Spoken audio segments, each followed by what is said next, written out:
This is Chief for Yourself. Now, here's Gio. Hi, and welcome to Chief for Yourself. We're glad to have you with us today, wherever you are in the world. We're here to help you along the path of conscious living. As always, you can find out more about today's show or get information about previous episodes at chiefforyourself.com. Our guest today is well known as a creativity expert who coaches individuals and also trains creativity coaches through workshops nationally and internationally. Eric Maisel blogs on Huffington Post and Psychology Today. He's written more than 40 books, including Making Your Creative Mark, 9 Keys to Achieving Your Artistic Goals. Those 9 keys are intended to help creators implement real solutions to individual challenges. And we're happy to welcome Eric Maisel to Chief for Yourself. Thanks for being with us today. Hi, John. Great to be with you. Eric, you wear a lot of hats, therapist, author, columnist, featured blogger. Those are pretty much self-explanatory. You're also a creativity coach. When we think of coach, we often use sports terms. How is your work as a coach different from or similar to a sports coach, let's say a football coach? I hope my clients hit home runs. No, that's a joke. The similarities are, or rather the central goals of coaching are to offer support and to hold clients accountable. And that's the work that I do. Most creative people don't have enough support in their lives. They're looking for support, so a creativity coach can offer that support. And also, many creative people, for all sorts of reasons having to do with difficulty of the work and personality issues and difficulty of the marketplace, have trouble holding themselves accountable. Of course, we have to do that for ourselves, but we can also ask another person to hold us a little accountable. So those are the basic roles of a creativity coach, to offer support and to offer some accountability. Mm-hmm. I often talk to people about their creative side or ask them in what way they're creative, and people will often say, well, I'm not very creative. I don't have any creativity. Is there such a thing as a creative type? I think what there is the following. People make decisions probably out of conscious awareness about what their meaning opportunities are, where they want to make meaning in life. And for one person, it might be service. For another person, it might be relationships. For another person, it might be ambition and excellence. And then there's a whole crowd of folks who see creating as their primary meaning opportunity or at least a secondary meaning opportunity. If it doesn't feel that meaningful to you, then you probably won't manifest your creativity. You just won't, in a sense, have a need to manifest it if it doesn't feel that meaningful to you. But if it does feel meaningful to you and you don't manifest it, then you'll be disappointed in yourself. And I see a lot of those folks, a lot of clients who are disappointed in themselves, but they know they want to be creating. They're having trouble doing it. Would you agree that it's possible to be creative in almost any endeavor of work, even though you're not in the textbook creative arts? Sure. Creativity has really 3 definitions, but they're not always in sync. One definition is innovation, and another is problem solving, and another is manifesting potential. And the way I hold it is the latter, manifesting potential. I think that's the way most creative people think of what their creativity is.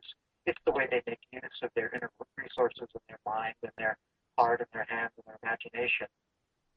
So anybody who wants to manifest their potential, we had that language from the 50s, 60s, 70s in the human potential movement, the idea of manifesting potential. And then that language got a little lost over the decades, and I think maybe it's returned in the guise of creativity. I think creativity is a certain kind of pliable word that's holding our aspirations for manifesting potential. There's the old adage that an artist must suffer for his or her craft. We don't want that to be true, but there does seem to be a bit of, suffering or discomfort that comes with the territory, doesn't it? A ton of it. The work is hard. I don't take the smiley-faced approach to creativity that, if you show up, things will go beautifully. In fact, work is hard. It's hard to write a novel or an opera or a symphony or a suite of paintings. Those are hard things.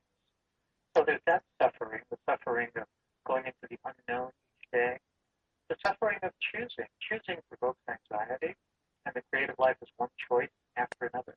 Put the red on or put the blue on, we have to make one choice after another, and that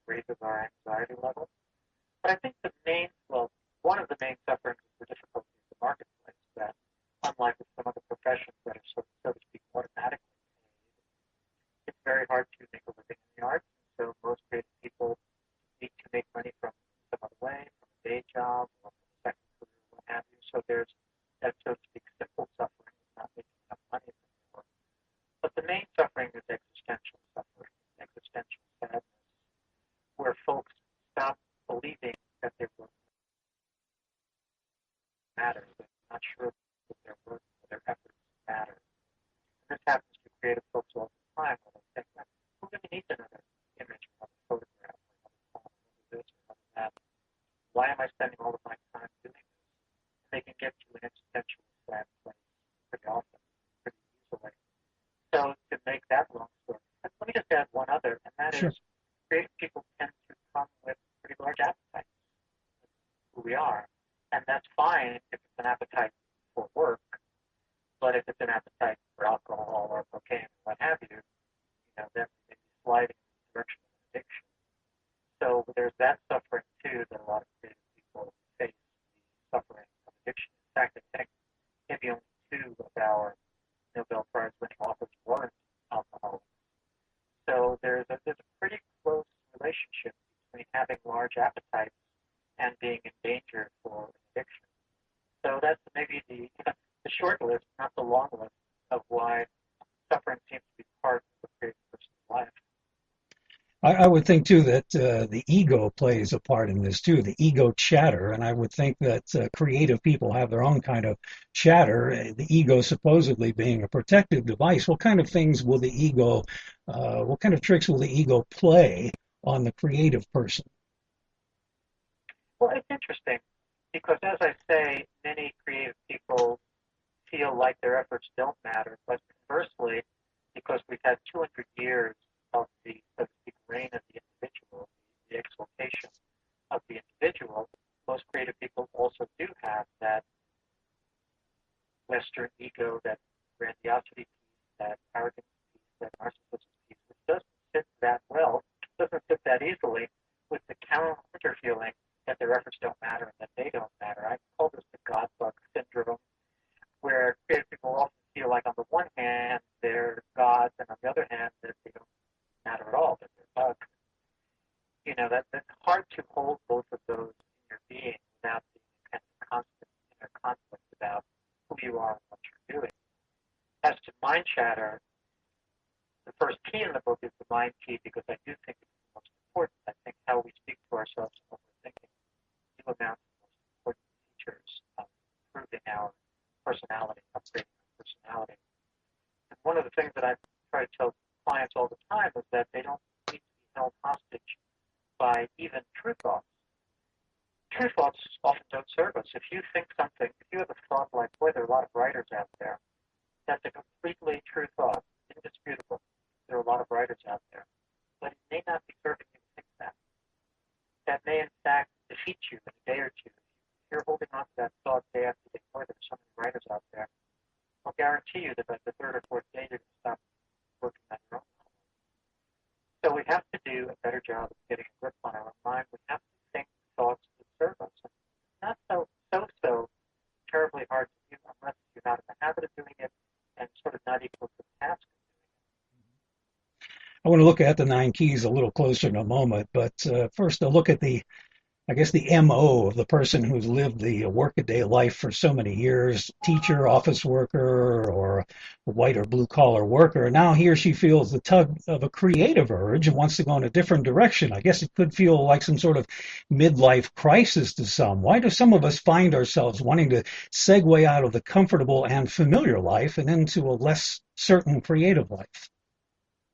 Well, most professions are boring, and they're boring after 30 years for sure. It's hard, whatever it is you do, it's hard to repetitively do it year after year. So there's the natural desire to do something new. Also, for many would-be creative people, decisions got made usually around 17, 18, and 19 to forego a creative life for something safer and more normal and more sanctioned. And that's why freshmen and sophomores in college often are under so much emotional stress, not just being away from home, not just being in new relationships. It's having to make this tremendously hard decision that has consequences decades between, electrical engineering and painting or something. Mhm. And those decisions obviously have consequences. And often the consequences don't rear their heads completely for 30 years. So you go off and you become an electrical engineer, and maybe you half like it or three-quarters like it, but you remember that there are these other things that at the age of 5, 6, 7 you love. You love books or images on the screen or thinking or what have you. And that love is still somewhere, in your system. And now you want to go manifest your potential in the direction of that love. So I think it's not really surprising at all that people want to return to a creative life, A, because their current life is probably pretty boring, existentially boring, and B, because they had the desire to do it and they veered away from it for safety reasons. And now they want to take a new risk. Hmm. Looking at the relationship key, the chapter begins with the words, relationships in the arts are complicated. If I keep that top of mind when I'm meeting new coworkers and collaborators, I might feel as though I'm acting defensively, and yet if I play them as they come, it seems as though I'm leading with my chin and open for disappointment. Is there a way to balance this approach and sense of knowing with one of receptivity and kind of taking things as they come? Well, I think you hit on the key, which is just to be aware. We do so many things from an unaware state, and if you understand that relationships are complicated and that everybody has their own opinion and agenda and ways of being and what have you, and that you, on the one hand, have to be careful because people are coming from wherever they're coming from. They're not necessarily on your side. They have their own life. So on the one hand, you want to be safe. On the other hand, you have to understand that collaborations and relationships are crucial for your creative life. You can do anything you want in the studio, but as soon as you want an audience, you have to be dealing with other human beings. Mhm. So that sort of twin goals of protecting yourself, not giving yourself away. A lot of people just give themselves away.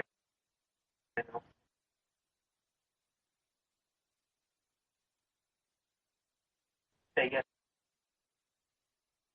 to anything.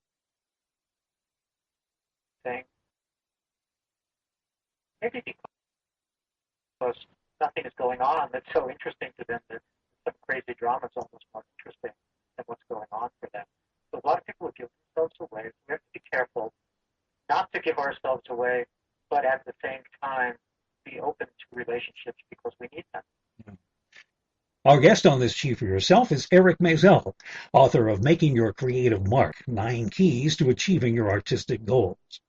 Well, there's no shortage of stories about creative people who've been self-destructive, either scuttling their careers or at worst ending their lives. Is there a common thread to that self-destructive tendency of some creative people? Well, I think it connects to what I was saying earlier. I did a book called The Van Gogh Blues, in which I talk a lot about existential despair. And I do think that is the particular sadness that creative people suffer from. And so that despair can easily or can often lead a person to not want to go on, to feel suicidal. So I think it's that existential despair that creative people have to watch out for. And my solution, the shorthand for my solution, is the paradigm shift from seeking meaning to making meaning. The idea that we have to stand up and on a daily basis make our own meaning, make decisions about where we're going to make our meaning investments, what meaning opportunities we're going to seize. And by so doing, we create the situation where we're causing meaning to trump mood. We pester ourselves less about what mood we're in, and we focus more on the meaning we want to make. And that idea that we can trump mood by making meaning can help a person veer away from the despair that we're talking And since the artistic life does produce its own pressures, what are some of the practices you recommend in your work toward giving the artist a sort of safety valve in dealing with those stressors? Well, as I said earlier, anxiety threads its way through the creative process. It's there when we approach the marketplace, and it's there when we approach the work. It's there because we have to go into the unknown, and we have to have real visceral permission to make mistakes and messes. So there's no way to avoid the anxiety. We have to embrace it, and then we have to manage it. So on the practical level, how to deal with anxiety and stress on the practical level. The first ancient way is some deep breathing. And as simple as it sounds, it can really help a creative person just to learn how to do some deep breathing and to apply that deep breathing when the anxiety wells up. Second strategy is good cognitive work, to not over-dramatize, to not be creating statements in your head that increase your own anxiety, to not be saying things like, I can only paint at this 92 degrees, or I can only do this, or I can't possibly face this kind of audience, or what have you. The more we say things to ourselves like that, the more we're increasing our own anxiety. So cognitive work reduces anxiety. Combining the two, combining deep breathing and right thinking, makes for some useful charms, magical charms, where you drop a useful thought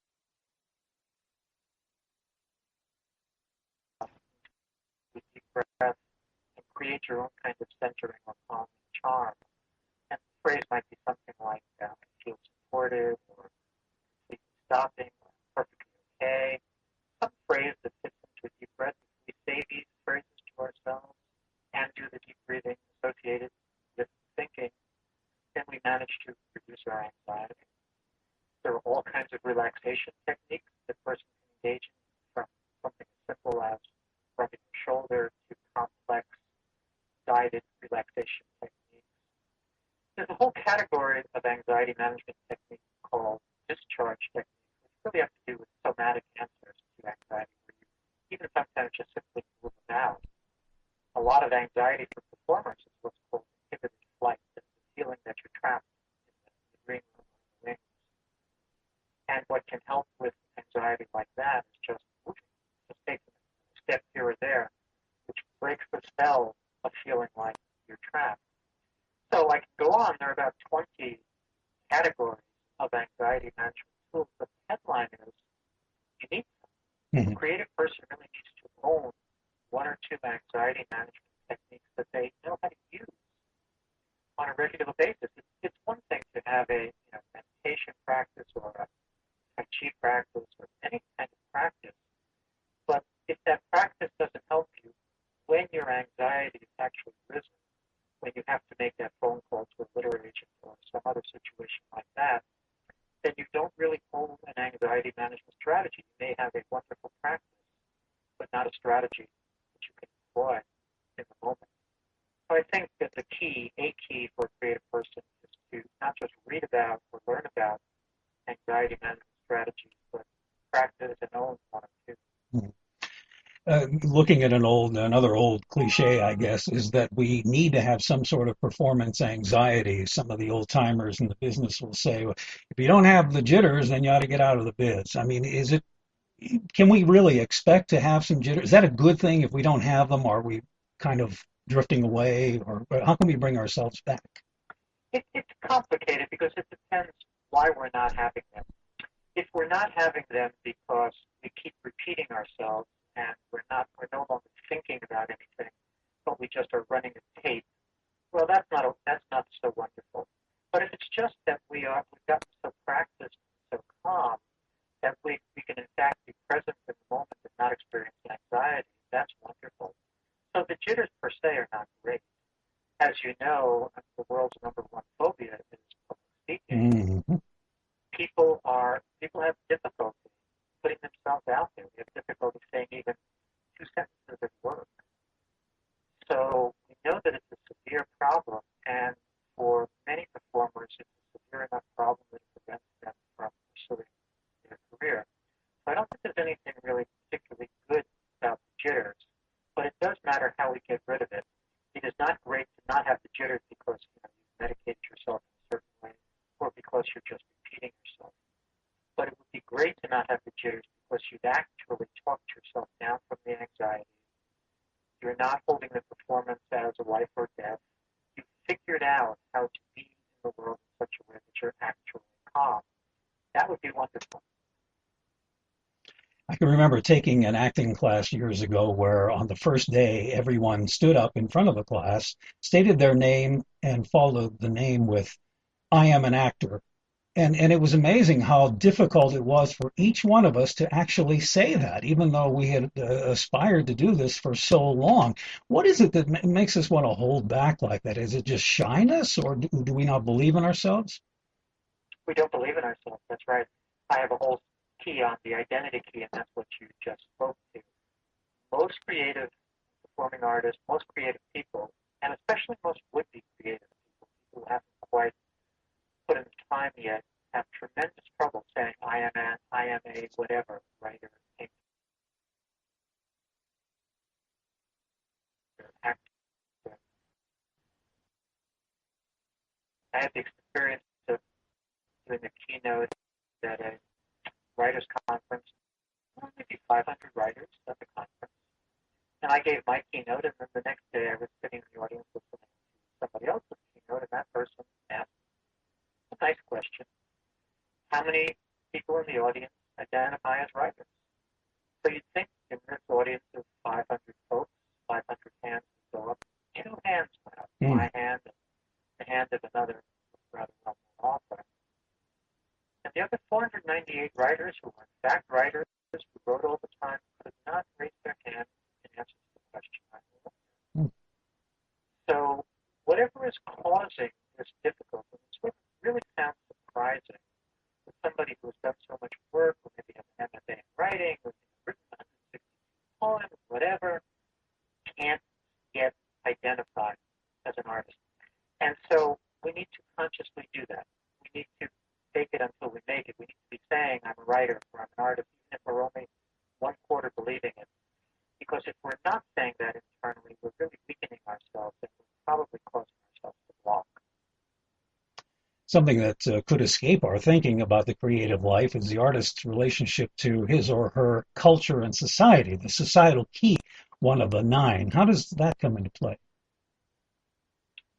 Well, in a powerful way, most artists would not say or don't realize that they may be censoring themselves, and they may be censoring themselves. They may be aiming their work in a certain way because they actually are a little afraid of society, afraid of the reception of their work, afraid of not going along to get along. And it makes sense. Society can provide real pushback and rejection and criticism and pressure and all sorts of things. So I think creative people need to think through to what extent they're willing to be free to be a leader and an activist. I think you have to be a leader and an activist to stand behind your own work. If you're doing anything, if you're writing a novel, you're creating a suite of paintings, you're in fact saying, I have these ideas. These ideas matter to me. My work matters to me. These are my opinions. Listen. And when you say things like that, you're actually leading rather than following, and you're a sort of an activist for your own positions. And most people don't feel like they can be a leader or an activist. They more feel like followers. And so that's a place of renewed courage and strength for a lot of creative people to understand that they may be a little more frightened of society than they quite realize, that they need to get over that and take the risk of being a leader and an activist out of the real world. One last question, and we'll finish up for today. Young people are concerned about their chances in today's workplace on every level. What can you say in the way of advice to the young person who's looking forward to starting a life in the arts? Well, that it's going to be a complicated business, that not only are new jobs coming, but new ways of doing everything are coming. I think the main thing that I would say would be to be open to the present and the future and not too hooked onto old paradigms. You know, if you get hooked onto an old-fashioned way of delivering a novel or delivering an image, and the world is moving fast in another direction, you may well be left behind. So it's easier for a young person than an older person to move with the times and understand what's going on. But even for a young person, it's easy to be caught on some paradigm that's already 2 years old or 5 years old or 1,000 years old. And so staying up to date with what's going on is probably the biggest key for succeeding for a young person. Give us your website. The website is myname.com, ericmaisel.com, and that's ERICMAISEL.com. And we can buy your books there too, as well as usual places, I would think. That's exactly right. Yeah. Okay, the book is Making Your Creative Mark, 9 Keys to Achieving Your Artistic Goals. Eric Maisel. It's not only a good read, but I'm keeping my copy close by in the office as sort of a reference book for those less than inspired times. Eric, thanks for being with us today. Do come back and talk to us again. We'd like that. Thanks so much for having me.